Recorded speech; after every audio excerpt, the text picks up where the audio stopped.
할렐루야, 구TV 세상을 보는 창 5세 고감을 시청하시는 시청자 여러분, 저는 아둘람 아카데미 목사 노상진입니다. 우리 좋으신 하나님께서 제 강의를 시청하시는 모든 분들께 큰 은혜 주시기를 기도합니다. 오늘은 시청자 여러분들과 함께 치유와 회복의 교회들이라는 주제로 이야기를 나누어 보고자 합니다. 치유와 회복의 교회들은 다른 게 아니라 중독된 사회를 변화시키는 그런 교회들입니다. 그리고 그런 사역을 하는 목사님들과 성도들을 의미합니다. 통계를 보니까 이런 표현이 있더라고요. 사회 경제적 비용만 해도요 109조 5천억 원. 우리나라 국민 8명 중에 1명이 지금 중독자가 된 중독사회라고 하는 아주 심각한 중병에 걸려 있다라고 하는 것입니다. 109조라고 하면 우리나라 1년 예산이 약 400조가 넘지 않습니까? 그러면 우리나라가 지금 1년에 이 중독 때문에 소비하는 이 사회적 비용이 너무나 크다는 거예요. 국가 예산만 나가는 것이 아니라 그것 때문에 일어나는 범죄를 치안을 담당하는 비용, 그리고 그 사람들을 교화시키는 비용, 그리고 그것으로 인해서 피해자가 당하는 여러 가지 비용들, 이 모든 게 109조가 넘는다고 합니다.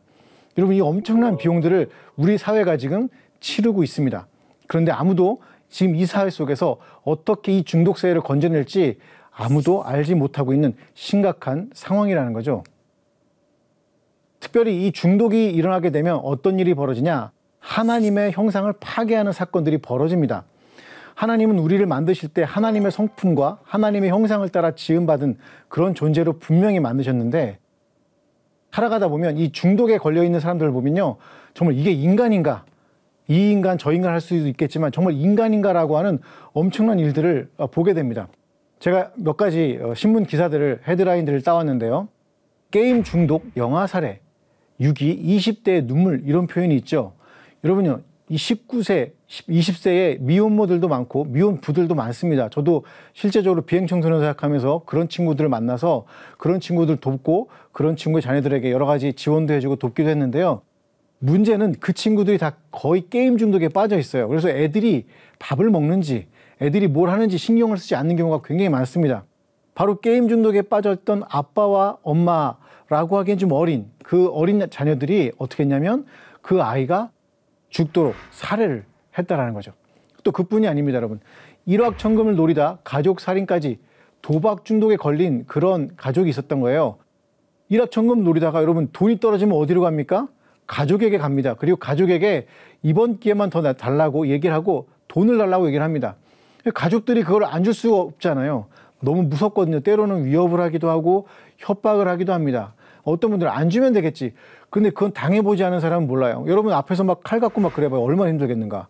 그런 도박 중독에 빠진 그런 자녀가 가족을 살인하는 그런 일까지 벌어진 일이 있었습니다. 또 알코올 중독의 굴레가 어머니를 살해한 그런 페류나에 대한 이야기도 여러분은 신문 기사에서 심심치 않게 읽을 수 있습니다. 저는요, 실제로 교회에 그 한 아드님이셨는데 이 알코올 중독 때문에 어머니를 살해했던 그런 경우를 아주 근처에서 보기도 했었습니다. 아주 가까운 곳에서 보기도 했는데 너무 비참했어요. 너무 안타까웠고, 그런 걸로 왜 막지를 못하고 있을까 하는 제 자신에 대한 굉장히 큰 후회가 있던 적이 있었습니다. 또 아주 심각한 것 중에 하나가 마약이죠. 마약은 또 환각 상태를 일으키지 않습니까? 그리고 마약을 한 그 젊은이가 환각 상태에서 어머니와 이모를 살해하는 이런 엄청난 일들이 지금 사회 속에서 벌어지고 있습니다. 이게 모든 것이 이 중독들이 다 하나님의 형상을 파괴하는 사건들이고, 가정을 파괴하고 개인들의 삶과 사회를 굉장히 어지럽게 만드는 여러 가지 일이라는 것을 우리가 좀 인식을 했으면 좋겠습니다. 이러한 인식이 있을 때 우리는 바로 이런 일들을 해결할 수 있는 단초를 얻게 되겠죠. 그렇다면 우리는 이 중독 사회 속에서 무엇을 해야 될까요? 이제 그게 초점이겠죠. 그래서 많은 분들이 그럴 거예요. 돈을 투여해야죠. 물론 교회들이 돈을 투자하는 것도 좋습니다. 그리고 사람을 투자해야죠. 물론 좋습니다. 그런데 무엇을 해야 할지 하는 그 초점, 우리가 아주 중요하게 확대경을 대고 아주 초점을 맞춰야 될 그런 방향이 있다는 겁니다. 중독사회라는 책인데 목사님이 쓰신 책은 아니고 앤 웰슨 셰프라고 하는 사람이 쓴 책인데, 그 중독사회에 이런 구절이 있어서 저 굉장히 제 눈길을 끌었었습니다. 그게 뭐였냐면, 실은 중독 문제를 다루는 대부분의 사람들이 잘 알듯이 우리가 신경 써서 해야 할 일은 더 이상 부정하지 않고 오히려 정직하게 그 질병과 대면하는 것이다. 사회가 스스로 질병을 갖고 있음을 인정하면 그 사회에 회복 가능성이 생긴다는 이야기이다. 저는 이 구절을 읽으면서 뭘 느꼈냐면요. 교회가 해야 할 일이 이거다라는 거였어요. 그게 뭐예요? 바로 사람들로 하여금 그 질병, 우리 사회가 중독에 들어있구나, 중독사회구나, 내가 중독된 사람이구나를 인정할 수 있도록 만들어가는 것, 그것에 초점을 맞춘다면 우리는 바로 이 중독사회를 건져낼 수 있고 치유와 회복의 교회가 될 수 있다라고 하는 것입니다. 근데 우리는 그것에 초점을 맞추지 않고 자꾸 여러 곳에 많은 포인트만 되니까 뭐 되다가 안 되고 그냥 돈만 투자가 되는 것 같고 굉장히 어려운 일들이 많이 벌어지는 것 같습니다. 제가 여러분께 이 중독사회 속에서 바로 이러한 일을 감당하고 있는 치유와 회복의 일을 위해서 인정하게 하고 그 인정할 수 있도록 사람들을 대면할 수 있도록 만들어가는 그런 교회를 여러분께 소개를 좀 시켜드리려고 합니다. 지금 제가 읽어드릴 한 구절은요, 새들백 교회라고 하는 교회 홈페이지에 적혀 있는 내용입니다. 바로 CR이라고 하는, CR이라고 하니까 어떤 분은 뭐 CR도 안 먹힌다 뭐 이렇게 얘기하실 분도 있겠지만 그런 CR은 아니고 Celebrate Recovery, 즉 회복 축제를 얘기를 하는 겁니다. 회복의 축제를 얘기를 하는 것이고 그 회복 축제가 어떻게 시작됐는지를 설명하는 구절인데요. 이게 어떻게 된 거냐면 존 베이커라고 하는 아주 잘 나가는 사람이 있었습니다. 이 사람이 알코올 중독자였어요. 그런데 부인하고 별거하고 가정이 깨지기 직전이었는데 새들백 교회를 출석을 하면서 자기가 회복이 된 거예요. 그리고 회복됐던 과정, 성경적으로 치유되고 회복됐던 과정들을 잘 정리해서 그 사람이 그 새들백 교회 담임 목사님이었던 리고레 목사님께 편지를 보낸 이야기입니다. 제가 읽어드릴게요. 1991년 8월 13페이지의 분량의 한 줄 간격, 양면 편지에 하나님께서 어떻게 한 사람을 치유하셨는지, 그리고 그가 어떻게 회복의 원리를 다른 사람들과 나누기를 원했는지 설명되어 있습니다. 목표는 상처, 중단, 습관으로 삶이 부서진 개인과 가족에게 치유와 회복을 가져오는 것이었습니다. 이 편지가 Celebrate Recovery, 즉 회복 축제 여정이 시작된 곳입니다.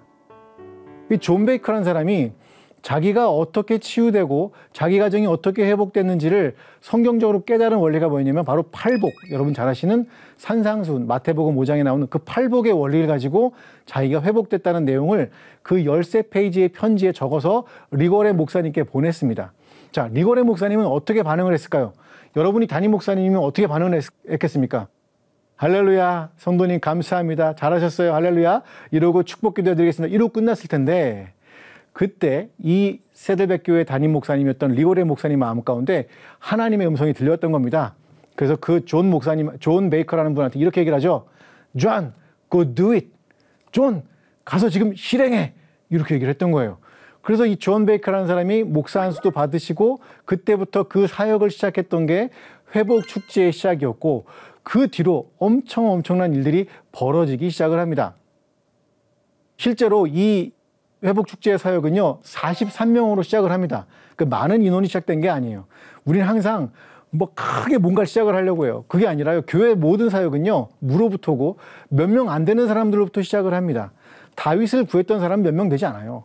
그 작은 인원이 시작을 해서 점점 커져나가고 나무가 자라난 것처럼 성장하는 것, 이것이 바로 하나님 나라의 원리인데 43명으로 그 CR, 셀러브레 리커버리가 시작이 됩니다.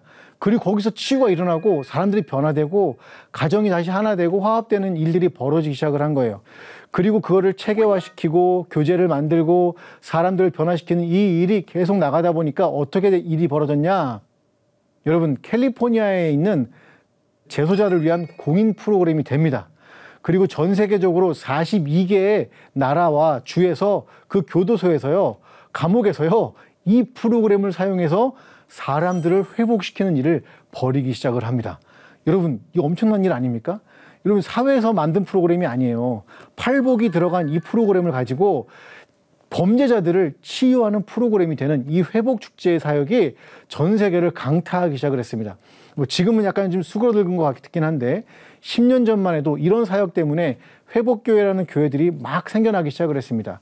뿐만 아니라 37,000개 이상의 교회가 이 프로그램을 사용하기 시작했고 전 세계에서요 3억 명의 사람이 이 프로그램에 경험을 하고 가담을 하고 배우면서 정말로 많은 교회 교인들이 변화되기 시작을 했습니다. 여러분 그런 생각하실 거예요. 교인들이 뭐 그게 필요하겠냐? 여러분 보이지가 않아서 그래요. 대형 교회는 잘 보이지가 않습니다. 그런데 그 가정 하나하나 들어가면요. 가정들이 굉장히 위험한 가정들이 너무나 많습니다. 제가 나중에 말씀을 드리겠지만 제가 파더스 드림, 즉 아버지 학교를 하면서 굉장히 많이 알았어요. 너무 정말 봉사 열심히 하는데 겉으로 보기에 아무 문제가 없는데 그 가정이 위기의 가정들을 구해내는 게 한두 번이 아닙니다. 여러분 우리가 이 시대에 무엇을 해야 될까요? 사람들로 하여금 성경적인 원리를 가지고 그 사람들이 지금 중독되어 있음을, 자신들이 잘못되고 있음을 시인하고 인정하게끔 돕는 일을 한다면 바로 회복과 치유의 길이 열린다고 제가 말씀드리고 싶습니다. 그렇다면 우리는 이 회복교회, 회복축제, 이 CR의 원리는 과연 무엇일까요? 이 CR의 원리에 대해서 그 시작을 했던 세들백 교회에 담임했던 리고레 목사님이 이런 말씀을 하셨습니다. 성경은 모든 사람이 죄를 범하였다고 말합니다. 우리 모두는 회복이 필요합니다. 회복의 과정은 같습니다. 늘 똑같습니다. 회복의 원리들은 성경에서 찾아볼 수 있습니다. 바로 산상수훈입니다. 행복해질 수 있는 8가지 방법, 할복은 온전함과 성장, 그리고 영적 성성으로 향하는 회복의 길입니다. 여기 나오는 이 8복의 원리가 바로 우리를 변화시키는 성경적인 원리이고 중독된 사람들을 변화시키는 엄청난 원리라는 것을 오늘 여러분께 지금 소개를 해드리려고 합니다. 그럼 과연 CR의 8개의 원리, 8복의 원리는 성경적인 원리는 무엇일까요? CR의 원리 리커버리라고 하는 단어가 있습니다. 리커버리가 회복이라는 단어잖아요. 이제 이 세들백 교회가 잘하는 것 중에 하나가 뭐냐면 모델을 만들어요. 모델을 만드는데 사람들이 기억하기 쉽게 단어를 쓴 다음에 그 단어의 첫 자를 따가지고 이렇게 모델을 만듭니다. 그게 바로 리커버리 모델인데요. 첫 번째가 리얼라이즈입니다. 리얼라이즈. 리얼라이즈는 깨닫다는 거잖아요. 그래서 이게 팔복의 첫 번째가 뭐죠? 심령이 가난한 자는 복이 있나니. 자기가 가난한 존재라는 걸 깨닫고 잘 알고 있다는 얘기잖아요. 그래서 이 단계는 뭐냐면 나는 하나님이 아니며 자신의 해로운 습관과 행동을 극복할 능력이 없는 자신의 무력함을 인정한 단계입니다. 저는 하나님이 아니면 제가 이걸 극복할 수 없습니다라고 인정하는 단계, 이게 가장 중요합니다. 모든 중독에서요, 가장 중요한 건 이 단계입니다. 근데 사람들이 대체로 인정하지 않아요. 중독이 된 사람들은 인정하지 않습니다. 자기가 알코올 중독인지 도박 중독인지 절대로 인정하지 않습니다. 우리 자녀들 보면 알잖아요, 여러분. 인터넷 중독이야 그럼 뭐라 그래요? 아빠가 중독이야 막 이럴 때도 있잖아요, 그죠? 이 리얼라이즈, 자신을 인정하는 단계가 가장 중요한 겁니다. 두 번째 단계는 honestly believe입니다. 그러니까 진심으로, 전심으로 믿는 거예요. 뭘 믿는 거냐? 여기 이제 팔복의 두 번째가 애통하는 자는 복이 있나니 그거잖아요. 두 번째 단계는 뭐냐면 나는 하나님께 소중한 존재이며 나를 회복시킬 능력이 하나님께 있다는 사실을 진심으로 믿는 거예요. 정말 중요합니다. 나는 변화될 수 있고 하나님이 나를 변화시킬 수 있다는 걸 전심과 온심을 해서 믿는 것. 이게 바로 리커버리의 두 번째 단계인 honestly believe입니다. 세 번째가 consciously choose, 의식적으로 선택하는 거예요. 온유하는 자는 복이 있나니 나의 모든 삶과 뜻을 예수님의 보살핌과 다스림에 맡기기로 의식적으로 선택을 하는 거예요. 그러니까 내가 어떤 사람에게 줄을 서거나 그러는 게 아니라 하나님이 나를 고치실 분이고 주님이 나의 보살피심이고 산성이십니다라고 하는 것을 의식적으로 선택하고 그렇게 기도하고 말하고 하는 겁니다. 이 단계가 세 번째 단계인 consciously choose의 단계입니다. 네 번째 단계는요. openly examine and confess, 즉 공개적으로 자기를 점검하고 고백하는 단계입니다. 여기 마음이 청결한 자는 복이 있나니 라는 구절과 관계 있다라는 거예요. 마음이 깨끗하려면 어떻게 해야 돼요? 안에 있는 모든 걸 다 덜어내야겠죠. 그래서 자신의 잘못을 공개적으로 하나님과 사람들에게 점검받고 고백하는 단계가 바로 이 단계입니다. 여러분 이게 쉽지가 않잖아요. 근데 실제로 우리가 여러분 보면 김양재 목사님이 사역하시는 우리들 교회 같은데 주일 예배 때 뭐 합니까? 간증한다고 나왔는데 간증이 아니고 자기 죄를 고백하는 장면이 나와요. 김양재 목사님은 이걸 때밀이 목회라고도 하고 죄고백 공동체를 통해서 사람들이 자기 죄를 공개적으로 고백하게 하는 거예요. 근데 주일날 예배 때 막 제가 바람 펴서 몇 명의 여자와 잤고요. 막 이런 정말 감히 상상할 수 없는 그런 얘기들을 막 합니다. 근데 놀랍게도요. 그렇게 했을 때 뭐가 일어난다고요? 회복이 일어나는 걸 김양재 목사님이 알고 계셨던 것 같아요. 그리고 그 교회는 그 소그룹의 과정들을 통해서 회복되고 치유되는 그런 삶들을 살아가고 있습니다. 바로 이게 바로 지금 말씀드린 openly examine and confess의 단계라는 거죠. 다섯 번째 단계가 voluntarily submit, 그러니까 자발적으로 맡기는 단계입니다. 의에 줄이고 목마른 자는 복이 있나니라는 구절인데, 하나님이 내 삶에 원하시는 변화들을 기꺼이 순종하고 내 인격의 결정들을 제거하실 때 겸손히 순종하는 그런 이야기들이 바로 이 다섯 번째 단계입니다. 그리고 여섯 번째 단계는 뭐냐면 evaluate all my relationship, 내 모든 관계들을 어떻게 하는 거예요? 재평가하는 겁니다.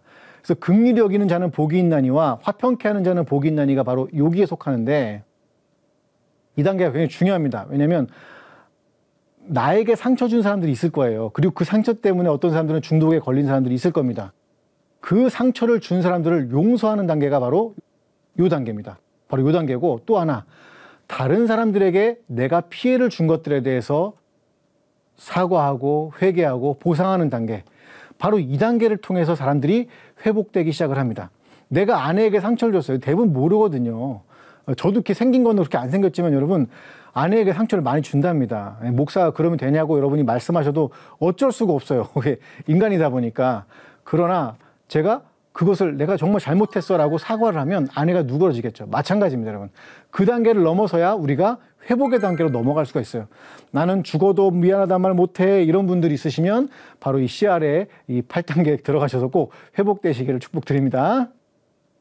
그 다음에 이제 일곱 번째 단계는 뭐냐면 reserve a daily time with God for self-examine, 즉 자기 점검을 위해서 하나님과 매일 일정한 시간을 떼어놓고 예약하고 약속하는 겁니다. 하나님의 뜻을 따르는 그런 능력을 그리고 힘을 받기 위해서요, 하나님과 교제하는 시간을 별도로 마련해야 되고, 그것이 굉장히 중요하다는 겁니다.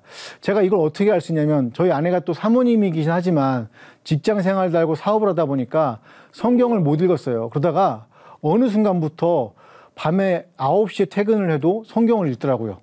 읽고 그걸 또 어떤 사모님들하고 또 나누기 시작을 하는데, 그러면서 굉장히 성경에 많은 관심을 가지게 되고 하나님에 대해서 더 깊이 생각을 하면서 조금 더 굉장히 더 저한테 부드럽게 대하더라고요. 할렐루야. 그러니까 여러분들 중에서도 우리 아내가 좀 사납다 하시는 분들은 꼭 이런 단계를 거쳤으면 좋겠습니다.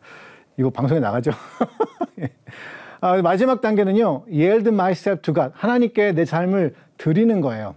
그래서 의를 위하여 박해를 받는 자는 복이 있나니라는 구절을 여기에 대입을 했는데, 나의 모범과 말로, 그러니까 내가 하고 싶진 않아요. 그렇지만 하나님께 순종을 해야 되니까 내가 모범적인 말을 하고 또 다른 사람에게 복음을 전하는 데 쓰임받기 위해서 나 자신을 하나님께 완전하게 드리는 그런 단계가 바로 이 마지막 여덟 번째 단계입니다.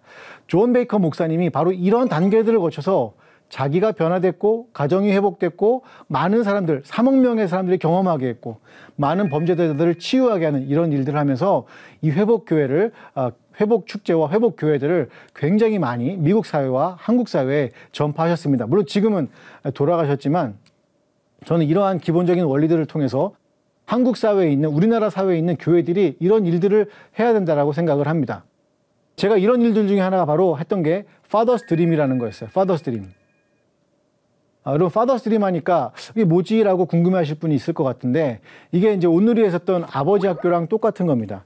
제가 처음에 이제 우리 교회에 2013년에 이제 들어갔어요. 제가 이제 한 중형교회에 있다가 대형교회에 들어갔는데, 그 교회의 요구가 뭐였냐면 이런 걸 하나 만들었으면 좋겠다라는 거였거든요.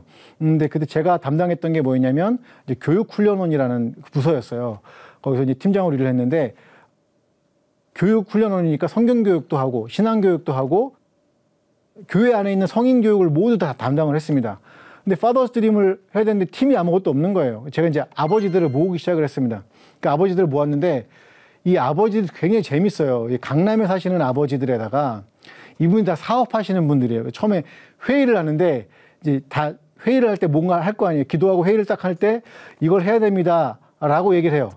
그리고 끝이에요. 이게 무슨 얘기냐면 이분들이 사장님들이다 보니까 지시만 하는 거예요. 지시만. 그래서 제가 1년 동안은 쭉 그냥 그 지시하신 것들을 다 제가 손으로 하고 굉장히 힘들게 했습니다. 근데 그 팀을 통해서 이제 파더스 드림이 2013년 겨울에 시작을 했는데 정말 은혜의 도가니였죠. 제가 10년 동안 10기까지 이제 인도를 했는데 그 중에 제가 마지막 식기 때 있었던 일을 여러분께 좀 알려드리려고 합니다. 한 안수 집사님이 오셨어요. 이분은요, 정말 주일날 교회만 가면 수요일 교회 가든 주일 가든 금요일 가든 항상 계시는 분이에요. 공무원을 하시다 퇴직을 하셨고, 강남에 이제 아파트 한 채 가지고 계시는 그런 분이었는데, 항상 늘 열심히였고, 조용하시고, 그러니까 문제가 없는 줄 알았죠. 근데 이제 그 안수 집사회에서 이 아버지를 저희한테 보내신 거예요. 식기니까 이제 유명해졌겠죠, 저희가. 그래서 보내신 거예요. 처음에 딱 이제 자기 소개하는 시간이 있거든요.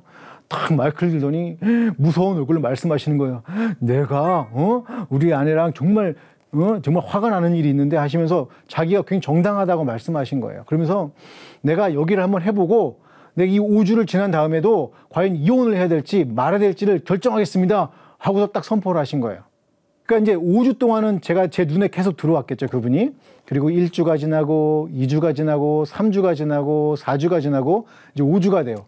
5주가 되면 자기 가족들을 초청하는 시간이 있습니다. 그래서 가족들 초청을 해가지고 한 5주쯤 후에는요, 정말 사람들이 정말 다 환해져요. 처음에는 내가 여기 왜 앉아 있어야 돼? 나 나쁜 사람이 아닌데 막 그러거든요. 5주가 지나면 가족들과 화해하는 그런 일들을 하고 인터뷰를 합니다. 그래서 제가 이제 계속 지켜봤잖아요. 근데 이렇게 모시고 오신 분을 보니까 제가 잘 아는 권사님이에요. 그 제가 신학교 강의를 나갈 때 거기 신학생으로 앉았던 전도사님이기도 하신 분이에요. 너무 친한 분이고 또 따님도 저랑 또 잘 아시는 분이어서 아, 이분이 원래 이분하고 가족이었구나. 이제 그때 처음 알았던 거죠. 그런데 저를 봤으면 굉장히 즐거워하고 기뻐하셔야 되는데 그 권사님이자 전도사님 얼굴이 안 좋은 거예요. 그래서 팔짱을 껴서 막 이러고 보고 있는 거예요. 그래서 왜 그런가 하고서 제가 인터뷰를 하고 싶었는데 제가 인터뷰를 하고 싶다고 인터뷰를 하는 게 아니라 조장님들이 이렇게 포스트잇에 써가지고 의자에 붙여놓으면 어떤 분이 수거에다 저한테 줍니다. 그럼 그분들을 인터뷰하는 건데 조장님이 그 팀을 인터뷰하라고 하질 않는 거예요. 제가 그냥 불러냈습니다. 아, 그 팀 나와주세요. 안수 씨는 나와주세요. 하고 그 가족이 나왔어요. 진짜 깜짝 놀란 건 뭐냐면 이 아내분과 따님이 자기들이 어디 가는지도 모르고 온 거예요. 그 이 아버지가 5주 동안 아무 얘기를 안 한 거예요. 아무 얘기를 안 하고 그냥 나랑 오늘 어디 갈 데가 있다. 그 자기가 꽃을 사가지고 거기 앉아있던 거예요. 그 왜 이렇게 상태가 안 좋은가 봤더니 그 권사님께 딱 마이크를 주니까 내가 오늘 여기서 다 말하겠다고 딱 했는데 그 이유가 뭐였냐면 그 아파트를 퇴직금을 가지고 산 거예요. 샀는데 아파트가 많이 오른 거예요. 많이 올랐어요. 그런데 이 안수 집사님이 그거를 선물 옵션에 투자를 했다가 돈을 좀 날린 거예요. 많이 날렸나 봐요. 그 전도사님은 여기를 교회를 해야 되고 이걸 하나님 앞에 드려야 되는데 자꾸 그걸 팔아가지고 선물 옵션을 땡기려고 하니까 권사님하고 사이가 안 좋았던 거예요. 근데 첫째 날 분명히 그 안수 집사님은 자기가 잘못한 게 없다고 그랬거든요. 근데 그날 그렇게 막 아내분이 떠들고 난리를 치는데 가만히 계시는 거예요. 그래서 제가 우리 안수 집사님 형제님 혹시 우리 아내분께 하실 말씀이 있어요? 그랬더니 딱 그러시는 거예요. 네, 제가 처음엔 이혼할 마음이었는데 너무너무 잘못했습니다. 죄송합니다. 우리 딸과 우리 아내에게 너무너무 죄송합니다. 딱 이런 거예요.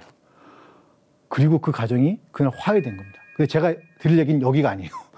이 얘기를 듣고 오후에 한 가정이 더 난리가 났습니다. 어느 가정이었냐면 남편이 또 끌려온 거예요. 끌려와서 막 있다가 이제 그 아침에 그 팀의 얘기를 들었을 거 아니에요?